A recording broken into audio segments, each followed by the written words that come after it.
Long ago, in a quiet West African village surrounded by thick forest and red earth, there lived a man named Anansi. The village woke each morning to the sound of roosters and wooden pestles pounding yam. Smoke rose gently from cooking fires. Elders sat beneath the big iroko tree to discuss matters of the land. Children ran between mud houses, laughing as the sun warmed the earth. In that village, people respected wisdom. They listened to elders. They believed that knowledge was a gift from the ancestors. But Anansi believed something different. He believed he was smarter than everyone else. He was not poor. He was not weak. In fact, he was known for his sharp tongue and quick thinking. Whenever there was an argument in the marketplace, Anansi had something clever to say. Whenever there was a dispute between neighbors, he spoke confidently. People would nod. And slowly, pride grew inside him like a hidden fire. One evening, as the sun burned orange over the trees, Anansi sat alone and said to himself, "Why should wisdom be scattered among many people? Why should the old and the young all share it? If I had all the wisdom, I would be the greatest man in this village." So, he went to the shrine of the ancestors deep in the forest. There, in the quiet place where offerings were made, he prayed boldly. "Ancestors," he said, "give me all the wisdom of the village." The wind moved through the trees. The air grew heavy. In a dreamlike moment, he found before him a clay pot glowing faintly from within. A voice whispered, "This pot holds great wisdom. But wisdom is heavy for the heart that is not ready." Anansi smiled. He carried the pot home secretly under the cover of darkness.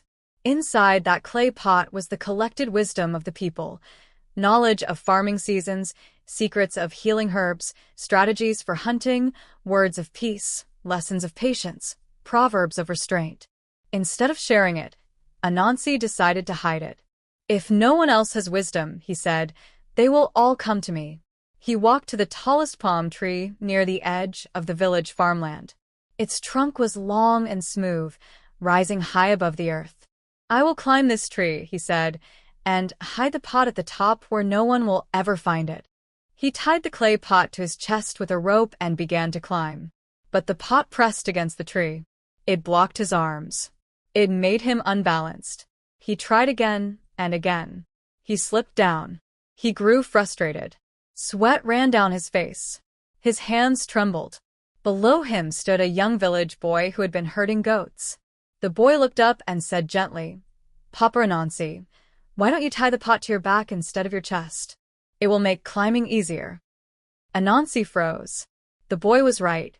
The man who believed he held all wisdom had not thought of something so simple. Anger rose in his chest like fire.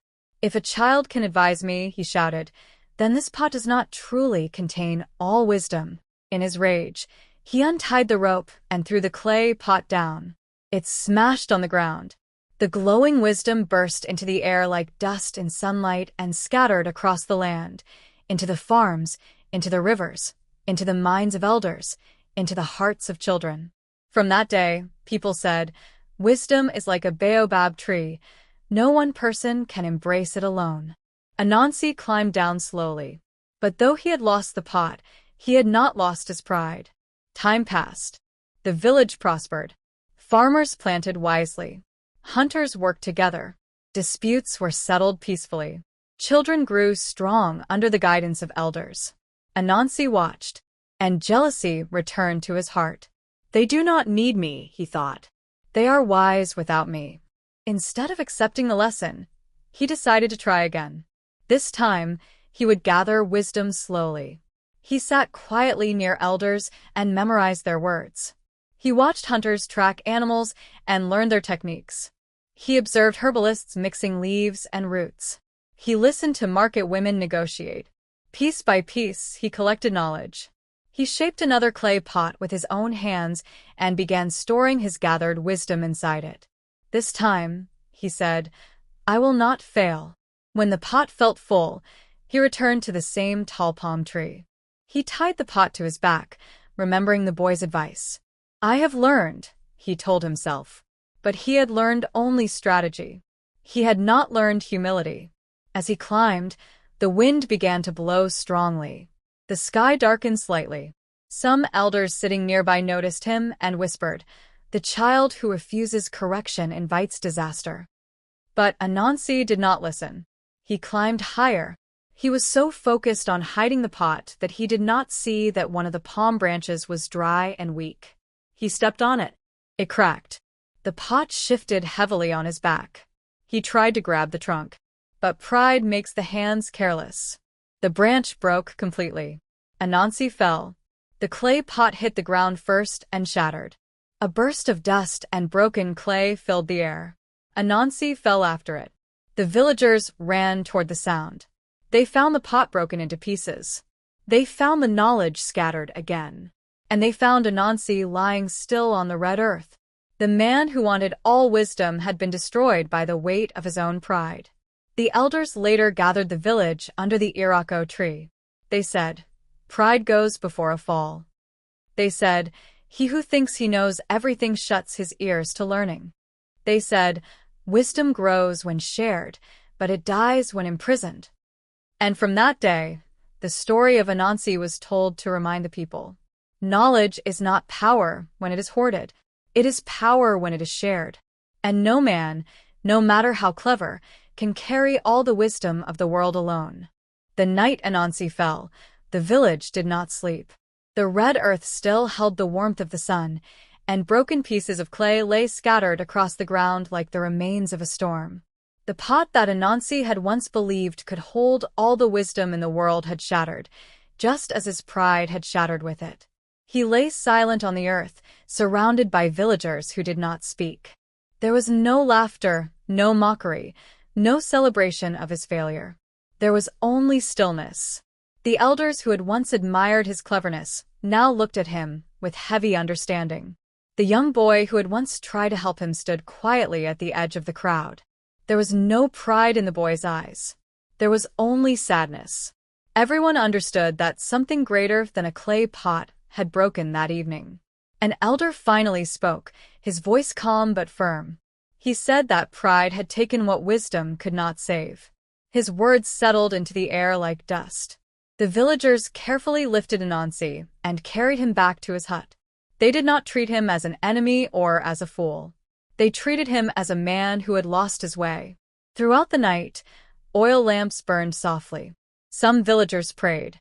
Others sat in silence. No one mocked him. No one turned away. Before dawn, Anansi opened his eyes. He stared at the roof of his hut and listened to the sounds of the village waking up. Roosters crowed. Women pounded yam. Smoke rose into the sky. Life had not stopped because of his fall. That realization cut deeper than any wound. He had once believed that he was the center of wisdom in the village. He had believed that if he gathered all knowledge for himself, he would become greater than everyone else. But as he lay there, weak and aching, he realized something painful and true. The village continued without him. The world did not depend on his pride. The elders visited him that morning. They did not scold him. They did not shame him. Instead, they reminded him gently that wisdom cannot be trapped inside clay. Wisdom lives in people. It breathes through conversation. It grows through sharing. Those words stayed with him. In the days that followed, Anansi did not return to arguing in the marketplace. He did not boast under the Irako tree. He did not step into disputes to prove himself. Instead, he watched. He watched farmers sharing seeds with neighbors whose crops had failed. He watched hunters divide meat evenly among families. He watched mothers teach daughters how to grind grain and fathers teach sons how to repair roofs. He noticed that the strength of the village did not come from one person's cleverness. It came from cooperation. For the first time, he truly saw that wisdom was already everywhere. He remembered how he had once declared that if he held all wisdom, he would be the greatest man in the village. Now he understood that if one man held all wisdom, everyone else would grow weak. If knowledge stayed in one place, it would stop growing. It would stop living. One afternoon, he saw the young boy again sitting beneath the Irako tree, listening to an elder explain the changing seasons. Anansi felt his old pride whispering to him to turn away. But something stronger rose within him. He walked toward the boy and admitted quietly that the boy had been right about tying the pot to his back. The boy responded simply, "Everyone forgets something sometimes." Those simple words carried more truth than all the speeches Anansi had once made. From that moment, Anansi began to listen.